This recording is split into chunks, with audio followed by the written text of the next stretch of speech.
বা কলিগুড়া ওয়ান ব্লকের ভিডিও সাহেব রিয়াজুল হক মহাশয় আছেন, সাথে আরও যারা মঞ্চস্থ আছেন প্রত্যেককেই আমার ধন্যবাদ ও কৃতজ্ঞতা জানিয়ে আজকে ৩রা ডিসেম্বর আপনারা সবাই জানেন এটা আন্তর্জাতিক প্রতিবন্ধী দিবস হিসেবে পালিত হচ্ছে। কেন হচ্ছে, কোথা থেকে 1984 সালের যে গ্যাস দুর্ঘটনা সেটা ভিডিও সাহেব একটু আগেই বলেছেন, সুতরাং আমি আর নতুন করে ওটা বলতে চাইছি না। সবচেয়ে বড় কথা যেটা উনি খুব ভালো কথা বলেছেন যে অ্যাকচুয়ালি মানে প্রতিবন্ধী কথাটা ঠিক না, আমরা বুঝি যে শারীরিকভাবে সক্ষম। অ্যাকচুয়ালি দেখবেন এখন আপনারা সবাই পেপার পড়েন, খবরের কাগজ বা টিভি দেখছেন, সবাই দেখছেন যে আমরা দুটো হাত দুটো পা সব চোখ হাত পা সব কিছু থেকে যা করতে পারিনি ওনারা কিন্তু করে দেখিয়েছেন, অনেক কিছু, অনেক অসম্ভবকে সম্ভব করেছেন। আপনারা অনেক কিছু থেকেও কিন্তু কিছু করতে পারেননি যেটা ওনারা করেছেন। ওনাদের জন্য সবার জন্য একটা জোরে হাত তুলি, কারণ প্রতিবন্ধী কথাটা বিশেষভাবে সক্ষম এইভাবে হয় না, আসলে মানসিক জোরটাই বড় কথা। আসলে ভাবতে হয় যে আপনি মানসিকভাবে প্রতিবন্ধী কিনা। আমরা সব থেকেও যদি মানসিকভাবে প্রতিবন্ধী হই তাহলে কিন্তু আমরা কোথাও এগিয়ে যেতে পারবো না। জীবনটা লড়াইয়ের, তো প্রতি মুহূর্তে লড়াই। আপনি দেখবেন আজকে একটা সমস্যার সমাধান করলেন, বাস্তব জীবনে কালকে আবার নতুন সমস্যা এসে গেছে। আপনি রাতে নিশ্চিন্তে ঘুমাবেন, দেখবেন কালকাটা অন্য প্রবলেম এসে গেছে। সুতরাং মানুষের জীবনটাই কিন্তু সমস্যা নিয়ে চলতে হচ্ছে, লড়াই নিয়ে চলতে হচ্ছে। আপনাকে সমস্যা নিয়ে ঘাবড়ে গেলে চলবে না, জীবনে এগোতে হবে, সমস্যাকে সমাধান করে এগোতে হবে, এটা নীতি। এবং ওনারা যাদের আমরা বলছি শারীরিকভাবে সক্ষম তাদেরই আমি বলি, সেই জন্য আমি দেখেছি বেহালার একটা আমি হোমে গিয়েছিলাম, সেখানে সব বাচ্চাগুলোই মানে শারীরিকভাবে সক্ষম বলতে পারি, তারা মানে কেউ দাঁড়াতেও পারে না ভালো করে। তাদের সাহায্যের জন্য আমি গিয়েছিলাম, প্রত্যেকে দাঁড়াতে পারে না ভালো করে। তারা কিন্তু মনের জোরটা এত অসীম তাদের মনের জোর যে তারা সেই মানসিকভাবে দৃঢ়তার জোরে অনেক অসম্ভবকে সম্ভব করে লাগিয়েছে।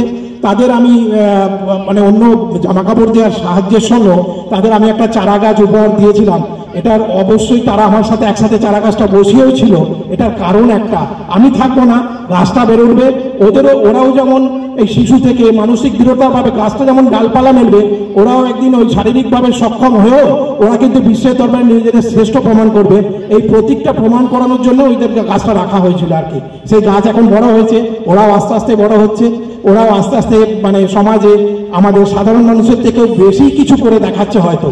সেই জন্যই বলি মনের জোরটা হারিয়ে ফেলে কোনোদিন হয় না, মনের জোরটাই শেষ কথা। আর এটা আমাদের যারা আমরা খুব সুস্থ সবল মানুষ তার থেকেও যাদের আমরা বলছি তাদের মধ্যে দেখুন, নাহলে এত বড় একটা অনুষ্ঠান সম্ভব কি? আজকে বলুন না, এতগুলো মানুষ এসে বসেছেন, এত লড়াই করে আপনারা দুটো থেকে বসে আছেন, এত মনের জোর না থাকলে আপনারা এটা পারতেন এতগুলো জমায়েত করতে? সুতরাং আপনারা একদিন পারবেনই নিজেদের শ্রেষ্ঠত্বে প্রমাণ করতে, এই বিশ্বাস আমাদের আছে।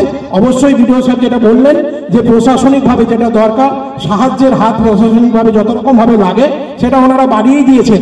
শুধু আপনাদের সহযোগিতাটা দরকার, আপনাদের মনের জোরটা দরকার, এগিয়ে চলার আগে এগিয়ে যাওয়ার ব্যাপারটা দরকার।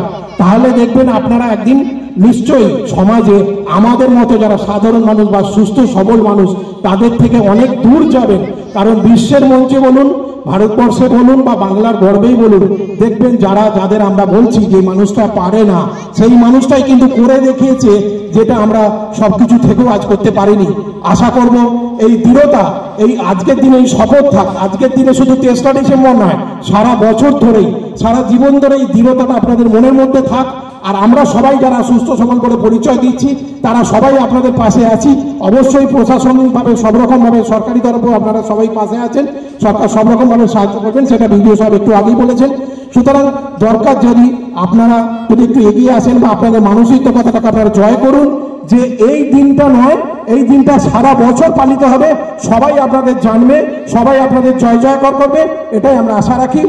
আজকে এই যে মাধবপুর প্রতিবন্ধী সহায়তা কেন্দ্রের তরফে যে অনুষ্ঠানের আয়োজন করা হয়েছে, আপনাদের সকলকে এক জায়গায় জড়ো করার একটা মহতী প্রচেষ্টা এবং আপনাদের ভবিষ্যতের কর্মপন্থা বা ভবিষ্যতের উদ্দেশ্যকে দৃঢ়তা জানাবার জন্য, সম্মান জানাবার জন্য তাকে আমি অত্যন্ত ধন্যবাদ ও কৃতজ্ঞতা জানাই।